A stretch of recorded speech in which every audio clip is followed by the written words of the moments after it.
지금 이 순간 유언 한 장이 없다는 이유로 가족이 무너지는 일이 당신의 집에서도 일어날 수 있습니다. 돌아가신 부모님 재산 때문에 형제끼리 말도 안 하고 산다는 이야기 들어보셨죠?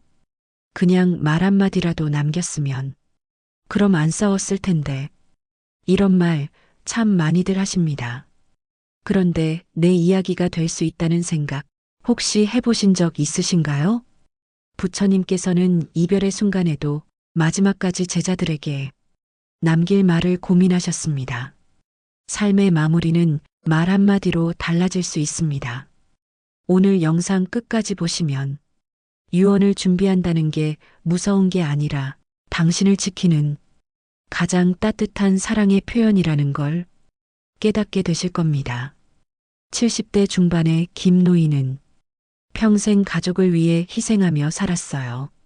자식 셋을 뒷바라지하고 손주들 학비까지 보태줬습니다. 내가 죽은 뒤엔 잘 나눠서 지내겠지. 김노인은 그렇게 생각했어요. 하지만 막상 그날이 오고 나니 현실은 전혀 달랐습니다. 김노인이 남긴 재산은 작은 집 한 채와 통장 2개, 유언장은 없었습니다. 장례가 끝나기도 전에 큰아들이 먼저 말을 꺼냈습니다. 이 집 내가 관리했으니 내가 가져가는 게 맞지? 둘째 아들이 발끈했어요. 형 혼자 살림 챙긴 거지. 관리한 건 아냐. 막내딸도 말에 끼어들었습니다. 나는 돈으로 받은 것도 없는데 왜 집 얘기만 해?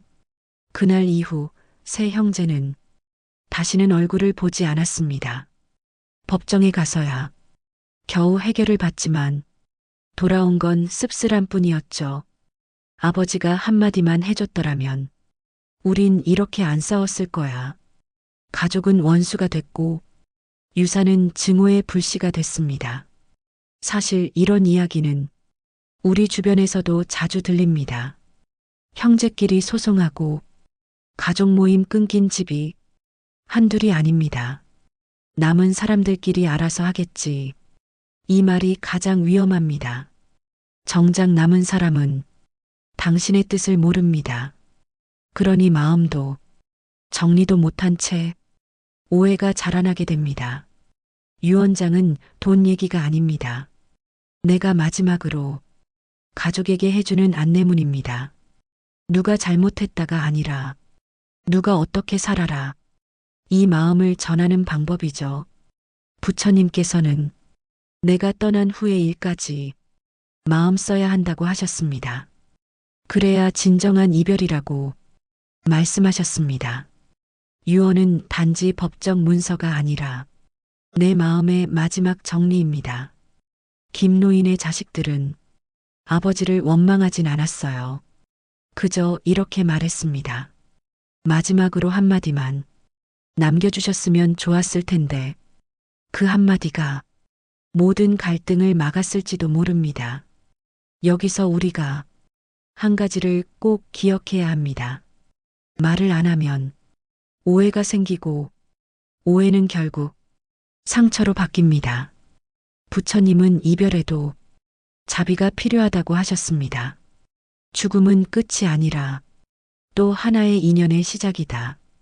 그 인연이 좋게 이어지려면 마지막까지 생각하고 준비해야 합니다.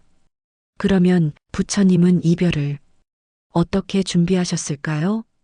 열반을 앞두고 부처님이 남긴 한마디는 지금 우리에게도 큰 울림이 됩니다. 부처님께서는 80세 생의 마지막 날 제자들에게 말씀하셨습니다. 그때 제자들은 몹시 슬퍼하며 물었습니다. 부처님, 저희를 누구에게 의지해야 합니까? 그 질문에 부처님은 이렇게 대답하셨습니다. 너희는 스스로를 등불 삼고 법을 등불로 삼아라. 이 말은 지금도 불교의 핵심 가르침으로 남아있죠. 왜 부처님은 그 말씀을 마지막에 남기셨을까요? 죽음을 앞두고도 자신보다 제자들의 앞날을 먼저 걱정하신 겁니다. 이제 나는 없지만 너희는 길을 잃지 말아라. 이 뜻이 담겨 있죠. 부처님의 마지막 말에는 두 가지가 담겨 있었습니다. 첫째는 책임입니다. 누군가에게 의지하지 말고 스스로 길을 걸어야 한다는 뜻이죠. 둘째는 방향입니다. 고통스러운 세상을 어떻게 살아야 하는지 길을 보여주는 말입니다. 우리도 언젠가는 떠나야 할 날이 오겠죠. 그때 남은 가족들이 길을 잃지 않도록 우리도 마지막 말을 준비해야 합니다. 하지만 많은 분들이 말합니다. 죽을 준비라니 그건 아직 이르지 않아? 그 마음 충분히 이해됩니다. 아직 건강하니까, 아직 자식들이 바쁘니까, 그저 조용히 떠나고 싶으니까. 하지만 말하지 않으면 남은 사람은 길을 잃습니다. 부처님은 삶은 덧없다고 하셨습니다. 덧없는 삶 속에서도 뜻을 남기는 사람이 진짜 깨달은 사람이라 하셨죠. 유언이란 건 죽음을 준비하는 게 아니라 내가 사랑했던 사람에게 길을 보여주는 일입니다. 우리가 지금 유언을 고민하는 건 더 오래 살기 위함이 아니라 더 깊이 사랑하기 위함입니다. 말 한마디가 갈등을 막고 말 한마디가 마음을 살립니다. 한 제자가 부처님께 물었습니다. 마지막으로 무엇을 남기시겠습니까? 부처님은 이렇게 말씀하셨습니다. 나는 모든 것을 이미 말했느니라. 말씀을 숨기지 않았고 진심을 미루지 않으셨습니다. 그게 부처님의 마지막 유언이었습니다. 자, 이제 우리도 생각해 봐야 할 시간입니다. 내가 떠난 후 가족은 나의 뜻을 알 수 있을까요? 내가 떠난 후 남겨진 사람들은 혼란에 빠지진 않을까요? 이 질문에 답하려면 가장 먼저 왜 나는 유언을 미루고 있는가를 돌아봐야 합니다. 그래야 진짜 준비를 시작할 수 있습니다. 다음 이야기에서는 우리가 유언을 망설이는 이유를 함께 짚어보겠습니다. 그리고 그 마음을 어떻게 풀 수 있을지 부처님의 지혜로 함께 배워볼게요. 많은 분들이 유언이라는 말을 꺼내기 꺼려 합니다. 그 이유는 생각보다 단순하지만 마음 깊은 데 있습니다. 첫째, 아직 건강하니까 굳이 서두를 필요 없잖아. 이 마음 때문입니다. 하지만 건강할 때 유언을 준비해야 진심을 제대로 담을 수 있습니다. 둘째, 죽음을 떠올리는 게 불편해서 그래요. 이해합니다. 그 누구도 자신의 끝을 마주하고 싶진 않죠. 하지만 삶의 끝을 바라볼 수 있어야 진짜 지금을 온전히 살아갈 수 있습니다. 셋째는 괜히 유언 얘기 꺼내면 가족이 걱정할까봐. 맞습니다. 말 꺼내기 쉽지 않죠. 하지만 말하지 않으면 더 큰 걱정을 남기게 됩니다. 넷째는 아직 자식들이 정리가 안 됐어요. 그럴수록 내 생각을 남겨야 합니다. 남겨두지 않으면 해석은 제각각이 됩니다. 다섯째는 내가 가진 게 별로 없어서 굳이 유언까지는. 그런데 말이에요. 유언은 돈이 아니라 마음에 관한 이야기입니다. 남길 게 재산이 아니라 말 한마디여도 충분합니다. 부처님도 마지막 순간 말씀을 아끼지 않으셨습니다. 우리가 유언을 미룬다는 건 삶의 마무리를 내가 아닌 남에게 맡기는 겁니다.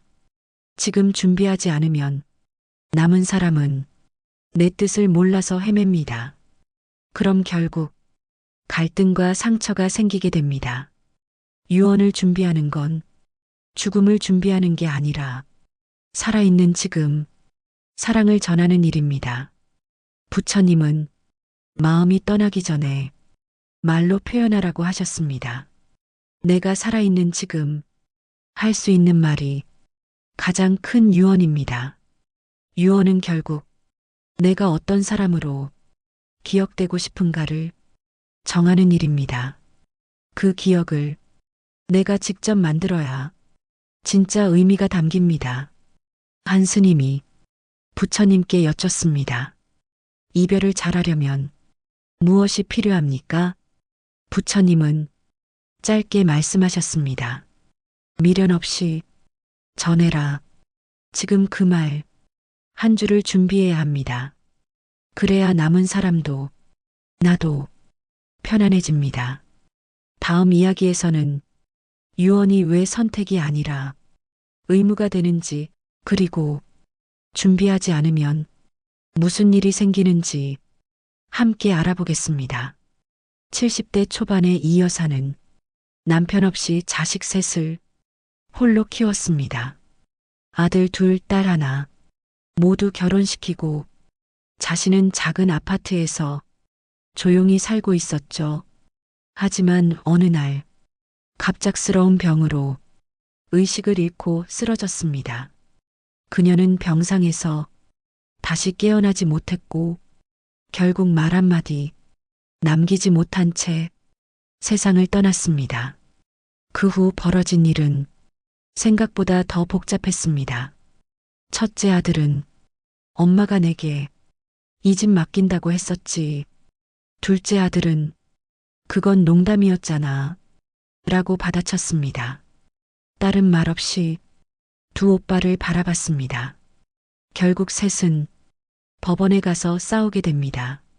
어머니의 뜻은 아무도 몰랐기 때문이죠. 당신은 지금 이런 상황이 남의 일이라고 생각하시나요? 유언이 없으면 법은 자동으로 분배 방식을 정합니다. 하지만 법이 당신의 마음까지 이해해주진 않습니다. 부처님은 무소유의 삶을 살되 무책임하지 말라고 하셨습니다. 떠나는 사람이 책임 있게 정리해야 남은 사람이 혼란을 겪지 않습니다. 자, 다시 생각해 볼까요? 유언이 선택이라면 하고 싶은 사람만 하면 됩니다. 하지만 현실은 그렇지 않습니다. 내가 말하지 않으면 가족은 나 대신 선택해야 합니다. 그리고 그 선택이 갈등으로 이어질 수 있습니다. 유언을 남긴다는 건 내가 사랑했던 사람에게 혼란을 남기지 않겠다는 약속입니다. 나는 가진 게 없다. 그렇게 생각하셨나요? 당신의 말 한마디도 가장 귀한 유산입니다. 형한테 집 줘라. 나는 손자 학비 도와줘라. 이런 말이 아니어도 괜찮습니다. 고맙다. 미안하다. 잘 살아라.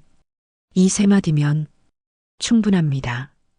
유언을 준비하는 사람은 책임을 다하는 사람입니다.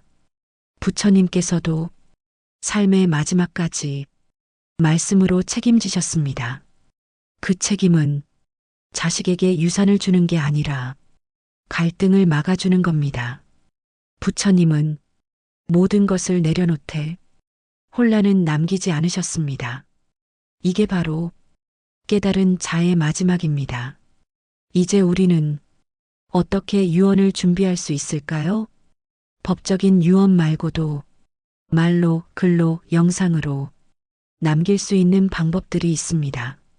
다음 파트에서는 지금 당장 실천할 수 있는 유언 준비법을 함께 배워보겠습니다. 준비는 어렵지 않습니다. 진심만 있다면 누구든 지금부터 시작할 수 있습니다. 70대 박 선생님은 평소 자식들에게 말수가 적은 편이었습니다. 늘 조용히 미소만 지으며 알아서 잘하겠지. 그렇게 생각했죠. 하지만 어느 날 건강검진에서 심장에 문제가 생겼다는 진단을 받았습니다. 갑자기 죽음이라는 단어가 현실로 다가왔죠. 그날 밤 박 선생님은 자식들에게 처음으로 긴 문자를 보냈습니다. 아빠는 너희를 늘 자랑스러워했다. 미안한 게 많고 고맙다. 그 문장을 받은 자식들은 눈물을 흘렸습니다. 아빠가 이런 말을 하실 줄 몰랐어요. 그 말 한마디가 지금까지의 서운함을 한순간에 녹였던 겁니다. 우리는 종종 언젠가 말해야지 생각하면서 미룹니다. 하지만 그 언젠가는 생각보다 빨리 오기도 합니다. 유언이란 죽기 전에 하는 말만이 아닙니다. 살아있는 지금 하는 말도 유언이 될 수 있습니다. 미안해, 고마워, 사랑한다. 이 세 가지 말이 가장 중요한 유산입니다. 부처님께서는 자비의 말 한마디가 1000가지 공양보다 더 복되다고 하셨습니다.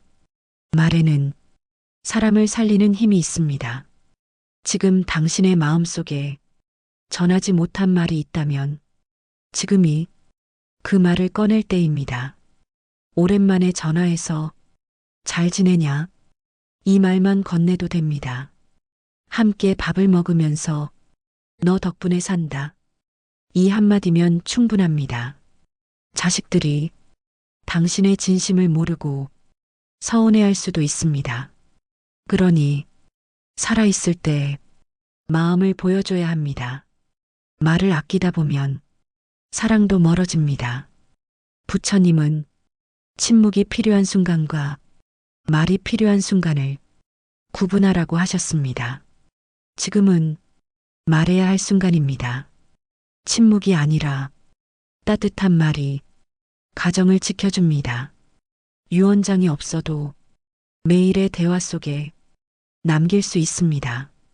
살아있는 지금 하는 말이 가장 깊게 남습니다. 유언을 남겨야겠다는 건 알겠는데 어떻게 해야 할지 모르겠어요. 이런 말 많이 들립니다. 사실 유언은 생각보다 어렵지 않습니다. 지금 할 수 있는 방법부터 시작하면 됩니다. 먼저 종이에 직접 적는 방법입니다. 펜 하나, 종이 한 장, 지금 당장 할 수 있습니다. 중요한 건 형식이 아니라 진심입니다. 누구에게 무엇을 어떻게 남기고 싶은지를 쓰면 됩니다. 다만 법적 효력을 가지려면 조금 더 신경 써야 합니다. 첫째, 자필증서 유언이 있습니다. 전부 직접 손글씨로 쓰고 날짜, 이름, 서명을 하면 법적 효력이 생깁니다. 둘째, 녹음 유언도 가능합니다. 스마트폰으로 음성을 남기면서 날짜와 자신의 이름, 내용을 정확히 말하면 됩니다. 단 증인 2명이 함께 들어야 합니다. 셋째는 영상으로 남기는 방법입니다. 요즘엔 휴대폰으로 영상을 찍어 자식에게 전하는 분들도 많습니다. 이건 마음 전달용으로는 좋지만 법적으로는 증거가 부족할 수 있습니다. 그래서 제일 확실한 방법은 공증을 받는 것입니다. 법무사나 변호사 사무실에서 도움을 받을 수 있습니다. 생각보다 비용도 크지 않고 절차도 간단합니다. 하지만 가장 중요한 건 지금 시작하는 마음입니다. 유언장을 쓰는 게 겁이 날 수도 있습니다. 괜히 눈물 나고 가슴이 먹먹할 수도 있습니다. 하지만 이건 가족을 위한 사랑의 표현입니다. 지금 시작하면 마음이 더 편안해집니다. 유언장에 꼭 재산 이야기만 쓸 필요는 없습니다. 내가 널 자랑스러워했다. 미안했다. 끝까지 널 믿는다. 이런 말들이 가족에게는 평생의 위로가 됩니다. 또 하나 지금 당장 실천할 수 있는 건 대화입니다. 식사하다가 이 집은 나중에 누가 가져가면 좋을까? 산책하면서 내가 떠난 후 이걸 내가 맡아줘. 이렇게 말해두는 것도 훌륭한 유언입니다. 이야기를 미루지 마세요. 생각날 때 바로 전하는 게 제일 좋은 시기입니다. 유언을 잘 남긴 사람은 삶을 아름답게 마무리한 사람입니다. 말로, 글로, 영상으로 당신도 지금 준비할 수 있습니다. 부처님은 마지막까지 말을 아끼지 않으셨습니다. 그것이 사랑이고 책임이기 때문입니다. 이제 삶의 마무리를 준비했다면 이제는 그 마무리를 어떻게 받아들일지도 함께 생각해 봐야겠죠. 마지막으로 부처님의 가르침으로 마음 편히 떠나는 지혜를 함께 나눠보겠습니다. 한 제자가 부처님께 물었습니다. 부처님, 죽음이 두렵습니다. 그때 부처님은 조용히 이렇게 말씀하셨습니다. 삶이란 잠시 들른 여간이다. 이 말은 지금까지의 모든 삶을 가볍게 만들지 않습니다. 오히려 그 짧은 여정을 더 깊이 있게 만들어줍니다. 우리는 끝을 생각할 때 비로소 삶을 온전히 마주하게 됩니다. 지금까지 우리는 유언에 대해 함께 배워왔습니다. 왜 필요하고 어떻게 해야 하며 무엇을 담아야 하는지. 하지만 그보다 더 중요한 건 어떤 마음으로 인생을 마무리할 것인가입니다. 부처님은 모든 것을 놓으셨습니다. 제자들에게 의지하지 않았고 아쉬움도 남기지 않으셨습니다. 그저 이렇게 말씀하셨을 뿐입니다. 나는 이제 떠나겠다. 당당하게 떠나는 삶, 그게 진짜 지혜입니다. 그리고 그 지혜는 집착을 내려놓는 데서 시작합니다. 우리가 가진 것들 모두 언젠가는 떠나야 할 것들입니다. 돈, 집, 이름, 관계조차 영원한 것은 없습니다. 그래서 부처님은 말씀하셨습니다. 진짜 내 것은 내 마음뿐이다. 가장 중요한 유산은 당신의 깨달음입니다.